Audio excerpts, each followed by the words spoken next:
I'm Dr. Ben Newman. I work on coronaviruses. I've studied them for 24 years now. I read a lot of coronavirus papers and I've done some coronavirus work. So I can bring you what I understand about coronavirus molecular biology to answer your questions. That's what we do here. So with that in mind, here we go. Last question for today is from Beth. And Beth asks, "Hi, Dr. Ben. Russia's recently been in the news. Oh yeah, they've been in the news. Yeah, for approving a SARS-CoV-2 vaccine that appears to be an extremely early version in the pipeline. Yes, this is correct. And then it lists a science article where they just beat up on this thing justifiably and rightly. And then the last question down at the bottom is this the general scientific consensus? The way, so I could ask 5 people that I know, but I already know them and I can already kind of predict what they would probably say about this. And yeah, it's just good sense to say that no, this is too early. A better way to do this is you can go onto a site called the Science Media Center, who I've occasionally worked with in the past, but I haven't done anything with in over a month now. Sorry, I got something in my eye. There we go. Under my contact, I don't know. At this site, they actually collect up expert reactions on any new big news story that has anything to do with COVID-19. And so they've got a whole list of expert opinions on there. And so to answer this question, I looked at that, went down the list, and there is not a single expert opinion on there. These are designed for the media to be able to pick it up so they can get something like an expert opinion. And the SMC will go out and actually solicit from people who they think probably are close enough to this particular field to be able to give something like an expert opinion. So they're generally better and kind of more on the point and usually quite uniform, even though these are people coming from all over. And generally the scientific community does have a consensus, and it's based on just general scientific principles. You've got to have the data, you've got to show that something works, you can't just believe that something works. That's just kind of the scientific method wrapped up right there. So the international scientific response to this has been that, wow, you're doing this too early. So, all right, what are they doing? Is it too early? Probably yes. How do we know? So Russia, from what I have heard, actually has 3 vaccines on the go. One of them, if I remember right, is a adenovirus vaccine. I believe that is the one that has been approved. And they have approved it internally. It has not been approved by any external body. I guess that's their right, but it has not gone through the procedure that you'd normally want to go through. So there's the 3-phase clinical trial setup, which is there for a good reason. Actually, you could say there's a 4th phase to it. So, or 5th phase even. So phase 0, before it even starts, you've got to show that whatever you're doing works really well, like gangbusters well, in something like cell culture, or something like a mouse model, some other animal models.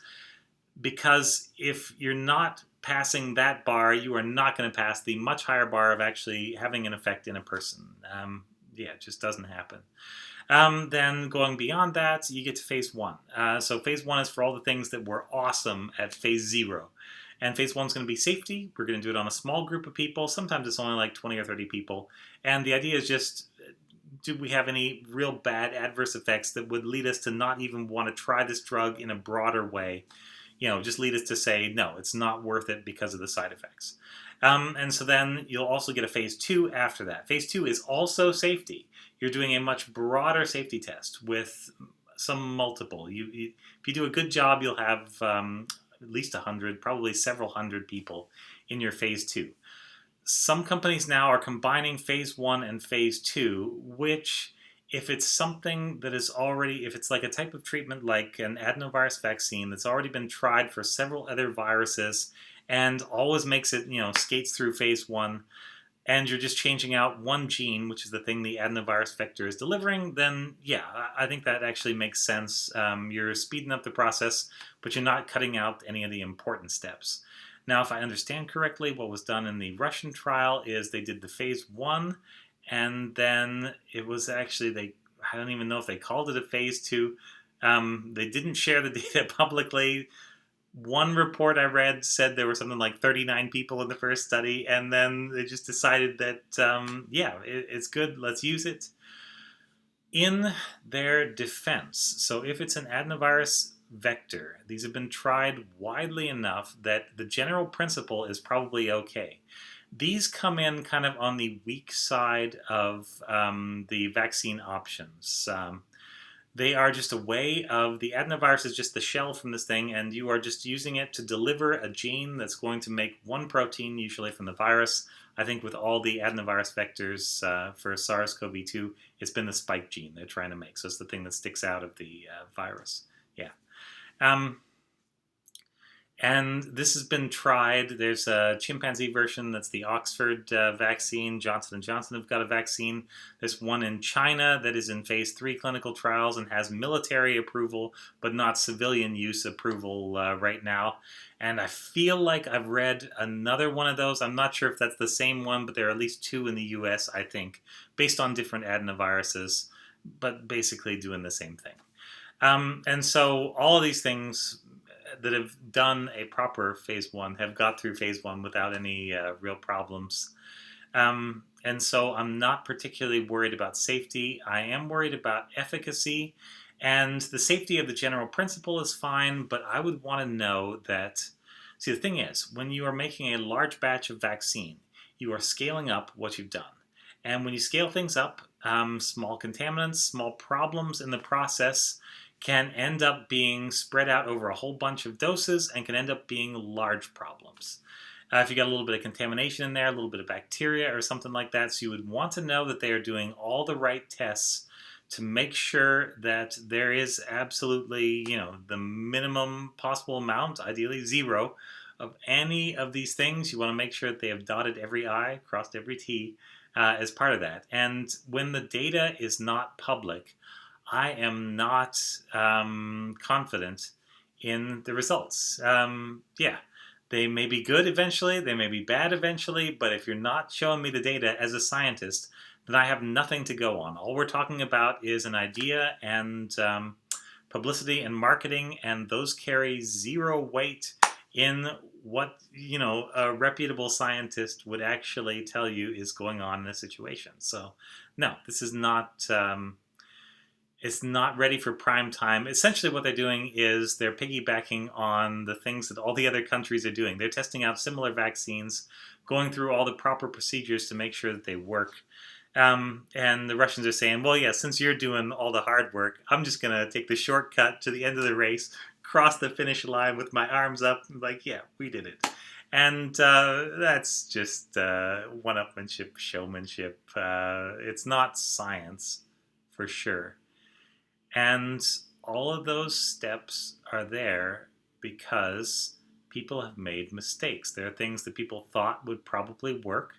That's basically the history of medicine. You look at some of these medicine books from back in the 1860s to 1880s and go down through the recipes. Almost everything in there would be considered complete hogwash by today's medical standards. There's very little to nothing that actually works in there. This is the process, though. Trying out things that people are absolutely sure are going to work, testing them out scientifically in a blinded way where you have a placebo control, and you have to show, using statistics, that you are better than doing nothing at all, or giving a fake injection, pill, what have you. And that's the bar. It's there for a reason. The reason is to keep people safe. And when you go, shortcutting the process, it carries a risk. They are gambling, and when you're doing this, you're gambling with other people's lives, which feels to me inherently unethical. Yeah, I don't like it. So there we go. That's my professional opinion on this particular news story. Yeah. And Beth, I think you're absolutely right. This is cause for concern. It may work. It's just that it is a gamble. And, essentially in this country and in most countries, you have one chance at trust. Maybe trust is not an issue in medicine in Russia. But I would imagine it is anywhere that humans are involved, at least to some extent. Yeah. So, yeah, the rules are there so that we don't mess up. And it's very easy for the desire to help to turn into pushing something forward that probably shouldn't go forward. Yeah, the will is there to want to do good, and that can have negative consequences. So hopefully it doesn't in this case, but that's what we're potentially looking at. Thanks very much. This is Ask Dr. Ben, and these are my professional opinions as a coronavirologist.